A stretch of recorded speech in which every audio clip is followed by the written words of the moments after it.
દાંતીવાડાના વાઘરોળ ગામ નજીકથી યુવતીનું અપહરણ કરી સામૂહિક દુષ્કર્મ આચરવાનો મામલો. પોલીસે 500 સહિતના સીસીટીવી ખંગોળી આરોપીઓને ઝડપી પાડ્યા. પોલીસે સામઢી મોટાવાસના વિનસિંગ ઉર્ફે વિનુસિંગ કનુસિંગ સોલંકી અને વાલસિંગ ઉદયસિંહ સોલંકીને ઝડપી પાડ્યા.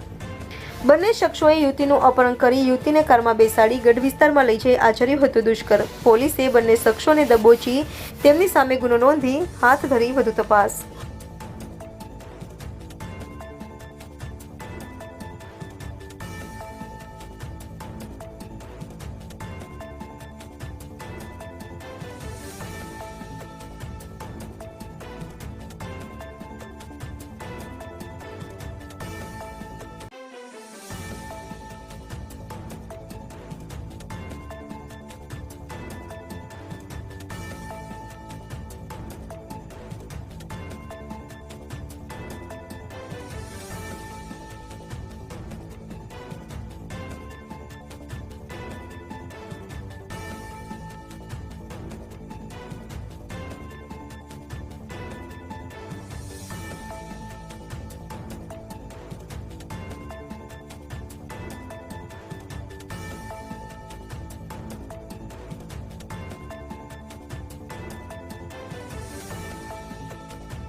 દાંતીવાડા પોલીસ વિસ્તારના વાઘરોળ ગામની સીમમાં એક મહિલા સાથે બે ઇસમોએ દુષ્કર્મ કરી અને પોલીસને માહિતી મળતા પોલીસની તમામ ટીમો તાત્કાલિક ઘટનાસ્થળે પહોંચી જાય છે.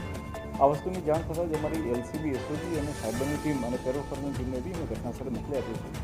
ગણતરીના કલાકોની અંદર જ અમને ખ્યાલ આવે છે કે આ દુષ્કર્મ આચરનાર જે છે તેણે ઇકો ગાડીનો ઉપયોગ કર્યો છે અને આના સિવાય અમારી પાસે કોઈ માહિતી હતી નહીં. પરંતુ હું દાદ દેવા માંગીશ અમારી એલસીબી પોલીસની અને સાથે સાથે લોકલ પોલીસની કે જે લોકોએ અથાગ મહેનતથી આશરે 500 જેટલા સીસીટીવી કેમેરાને ચેક કર્યા. પોતાના હ્યુમન રિસોર્સના માધ્યમથી જેટલી પણ ઇકો ગાડીઓ હતી આ તમામ ઇકો ગાડીઓને ચેક કરવામાં આવી અને ગણતરીના કલાકોની અંદર જ આની અંદર જે બે આરોપીઓ હતા એ બંને આરોપીઓને પકડી પાડવામાં આવે છે. જે બંને આરોપીઓ છે તેનું નામ છે અનુક્રમે વિનસિંગ ઉર્ફે વિનુસિંગ કનુસિંગ સોલંકી, રહે સખરાણી, મોટાવાસ, પાલનપુર. સેકન્ડ નંબરનો આરોપી છે એનું નામ છે વાલસિંગ ઉદયસિંહ સોલંકી, રહે સામઢી, મોટાવાસ, તાલુકા પાલનપુર. આ બંને આરોપીઓને પોલીસે ઝડપી પાડ્યા છે અને એમની ઓળખ પણ કરવામાં આવી છે. આ સિવાય એમને કોર્ટમાં રજૂ કરીને તેમને આગળના ફર્ધર રિમાન્ડ પણ માંગવામાં આવેલા છે.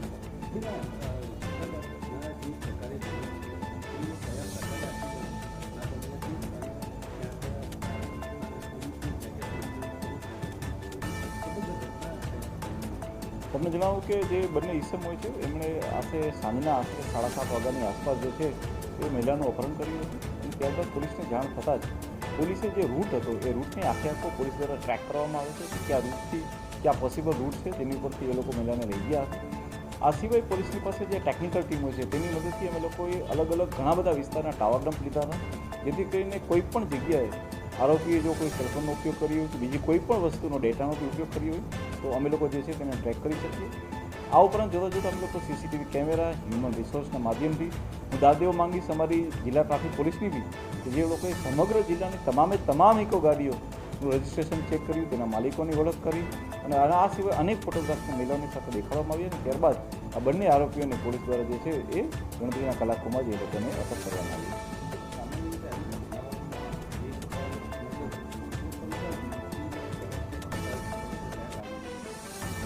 તમને જણાવું કે જ્યારે અપહરણ કરવામાં આવે છે ત્યારે એમનો કોઈ મોટિવ હતો નહીં કે એમનું મર્ડર કરે, પરંતુ યુવતી બી ઘણી બ્રેવ હતી. એને જ્યારે મોકો મળે છે ત્યારે તુરંત ભાગી અને એ આવી જાય છે અને ત્યારબાદ અમને એ જાણ કરે છે કે એ આવી રીતના એ ભાગીને આવી ગઈ છે જેથી કે યુવતી બચી જાય છે. પરંતુ યુવતી દ્વારા જગ્યા એક્ઝેક્ટ નક્કી ન થઈ રહી હતી અને આ ઉપરાંત રૂટ પણ યુવતી દ્વારા નક્કી નહોતો થઈ રહ્યો. પરંતુ પોલીસે અલગ અલગ ઘણા માધ્યમોથી આની અંદર હું આપને કહેવા માંગીશ કે અમારા પ્રોફેશનલ આઈપીએસ છે. પ્રોફેશનલ આઈપીએસે બી ખૂબ મહેનત કરી, ખુદ મહિલા છે, સાયકેટ્રિક મહિલા ડૉક્ટરનો બી કોન્ટેક્ટ કરવામાં આવ્યો અને આ બધા જ સંયુક્ત પ્રયાસોના માધ્યમથી પોલીસ દ્વારા જે છે એ આ ગુનાનો ઉકેલ થોડાક સમયની અંદર કાઢી દેવામાં આવ્યો છે.